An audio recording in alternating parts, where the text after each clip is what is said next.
जरा सोचो, एक कमजोर सा लड़का जिसे कोई भी पीठ पार कर चला जाए, वो मेहनत करके दुनिया का सबसे बड़ा कुंग फू फाइटर बन जाए। कुछ ऐसा ही होता है हमारी आज की कहानी में। चोई जापान में रहने वाला एक कोरियन लड़का है जो एक फाइटर प्लेन का पायलट बनना चाहता था, इसलिए उसने जापान की एयरफोर्स में शामिल होने का फैसला किया। एक दिन वो अपने दोस्त चुनदे के साथ एयरफोर्स ट्रेनिंग कैंप के लिए रवाना हो गया। वो ट्रेनिंग कैंप में चले तो गए, लेकिन जापानियों ने उनके साथ सौतेला व्यवहार करते हुए सभी कोरियन को रस्सी से बांधकर उन पर बहुत अत्याचार किए।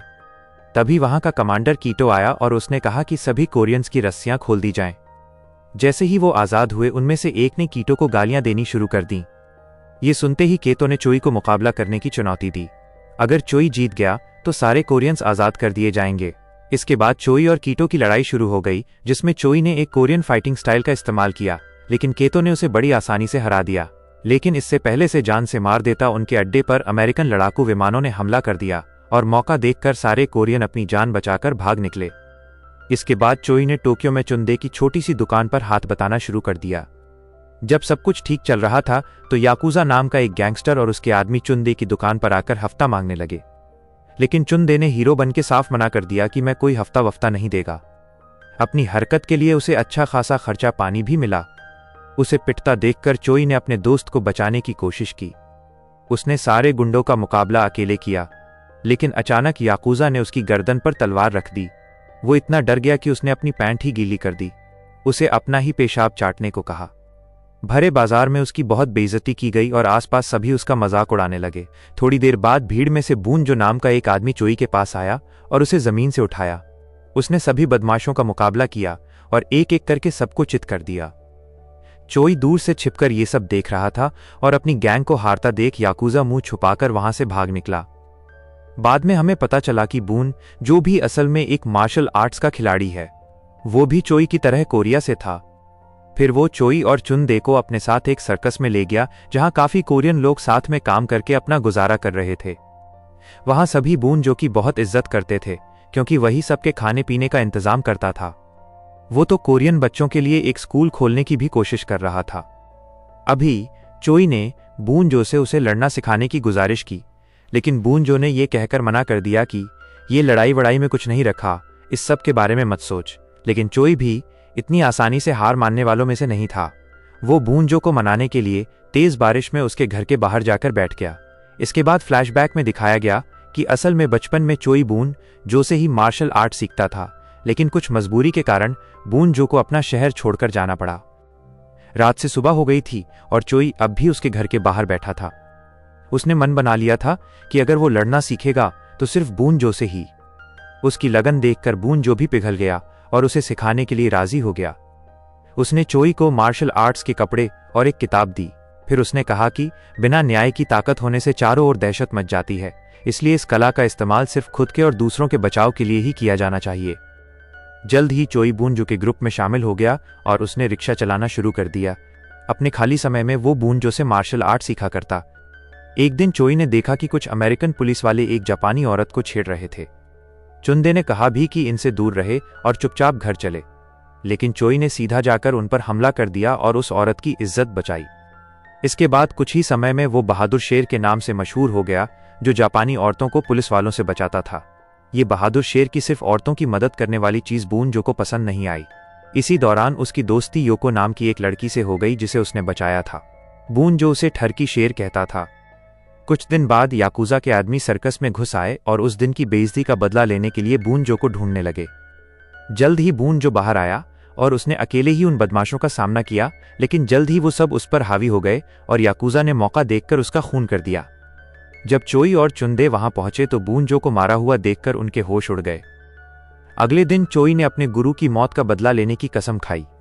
वो अकेला ही याकुजा के अड्डे की ओर चल पड़ा और बाकी कोरियन लोग भी हथियार लेकर उसके पीछे हो लिए। उधर याकुजा के आदमी भी पूरी तरह तैयार थे, क्योंकि वो जानते थे कि ये लोग बदला लेने जरूर आएंगे। इसके बाद दोनों गुटों में भयंकर लड़ाई शुरू हो गई और सब एक दूसरे के खून के प्यासे हो गए। जल्द ही एक कोरियाई आदमी ने याकुजा को मार डाला। उधर से पुलिस भी आ पहुंची और उन्होंने बड़ी मुश्किल से दोनों गुटों की लड़ाई रोकी। इसके बाद चोई ने अपना सारा सामान बांध लिया और उसने संन्यास लेकर एकांत में जिंदगी बिताने का फैसला किया। उसे इस बात का पछतावा था कि वो अपने लोगों की रक्षा नहीं कर पाया। तभी योको वहां आ गई और उसे जाने से रोकने लगी, लेकिन चोई किसी की बात न सुनते हुए वहां से चला गया। पहाड़ों में जाकर उसने बड़े जोरों शोरों से अपनी ट्रेनिंग शुरू कर दी। वो दिन रात कड़ाके की ठंड में भी प्रैक्टिस करता रहता। उसने अपनी ट्रेनिंग के लिए चीजें बनाई और अपने गुरु की किताब से सीखने की कोशिश की। शुरुआत में तो उसे इतने ठंडे इलाके में रहने में काफी मुश्किलें आईं, लेकिन वहां कुछ दिन बिताने के बाद उसका शरीर वैसा ही ढल गया। धीरे धीरे वो इतना ताकतवर हो गया कि अपने एक ही वार से पत्थर तक तोड़ देता। वो हर समय अपने शरीर को बेहद ताकतवर बनाने में लगा रहता। कई महीनों तक दिन रात मेहनत करने के बाद उसे भरोसा हो गया कि उसके सद्गुरु की दी हुई किताब से उसने सब कुछ सीख लिया है। फिर वो पहाड़ों से वापस शहर में आ गया और जापान के बेहतरीन फाइटर्स को चुनौती देने लगा। सबसे पहले वो निज़्दो जो नाम के कराटे स्कूल में गया। अपने फटे पुराने कपड़ों में वो अंदर घुसा और डोजो के लीडर को मुकाबले के लिए ललकारा। लीडर उसका हुलिया देखकर उस पर हंसने लगा और उससे लड़ने के लिए अपने एक फाइटर को भेज दिया। चोई ने एक एक करके 10 फाइटर्स को एक ही झटके में पटक दिया। आखिरकार उस डोजो की लीडर को भी हराकर वो सारे अखबारों में छा गया। जब पूरे जापान में चोई के बहादुरी के चर्चे होने लगे तो यह खबर कीटो तक भी पहुंच गई। कीटो अब जापान की कराटे एसोसिएशन का हेड था। कोरिया से आए एक लड़के को बड़े बड़े जापानी फाइटर्स को हराता देख वो परेशान हो गया। उधर चोई एक के बाद एक नामी फाइटर्स को लगातार हराते जा रहा था। उसने हर तरह के फाइटर्स को हरा दिया, फिर चाहे वो कोई भी मार्शल आर्ट्स क्यों न करते हों। अपनी काबिलियत की वजह से वो पूरे जापान में मशहूर हो गया था। फिर एक दिन मुलाकात अपने पुराने प्यार योको से हुई। उसकी मशहूर से जलने वाले कीटो ने यह खबर फैला दी कि वो दरअसल चीटिंग करके जीतने वाला एक ठग है। इसके साथ साथ उसने अपने एक आदमी को चोई को मारने के लिए भेज दिया। उस हत्यारे ने चोई को भरे बाजार में देखा और मौका पाकर उसके पेट में चाकू घोंप दिया। खुशकिस्मती से चोई की जान बच गई और उसकी देखभाल का जिम्मा योको ने लिया, जो उसका पूरा ख्याल रखती थी। एक दिन चोई को चुंदे का कॉल आया और उससे मिलकर उसे पता चला कि कोई उसे मारने का प्लान बना रहा है और अगर उसने कीटो का मुकाबला नहीं किया तो वो अपनी जान से हाथ धो बैठेगा। योको के घर से निकलकर उसका सामना उस हत्यारे से हुआ जो उसे मारने आया था। उन दोनों में हाथापाई शुरू हो गई और चोई ने उसका काम तमाम कर दिया। जब चोई को इस बात का पता चला कि उस हत्यारे की एक बीवी और बच्चा है तो उसे अपने किए पर बहुत पछतावा हुआ।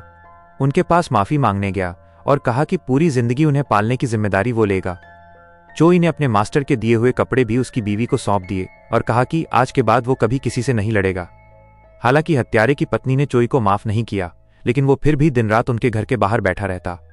आखिरकार एक दिन वो मान गई जब चोई उसके बेटे को पहाड़ के ऊपर चढ़ाकर वहां का नजारा दिखाकर लाया। इसके बाद उसने चोई को कपड़े वापस देकर कहा कि लोगों के भले के लिए लड़ो। इसके बाद चोई को कीटो की चुनौती के बारे में पता चला और वो चुनौती स्वीकार करके अकेला ही उससे लड़ने निकल पड़ा। जल्द ही वो एक सुनसान जगह पर पहुंचा जहां कीटो और उसके आदमी उसका इंतजार कर रहे थे। पहले चोई ने कीटो के बदमाशों का सामना किया और बड़ी आसानी से उन्हें चित कर दिया। इसके बाद कीटो से उसकी लड़ाई शुरू हो गई।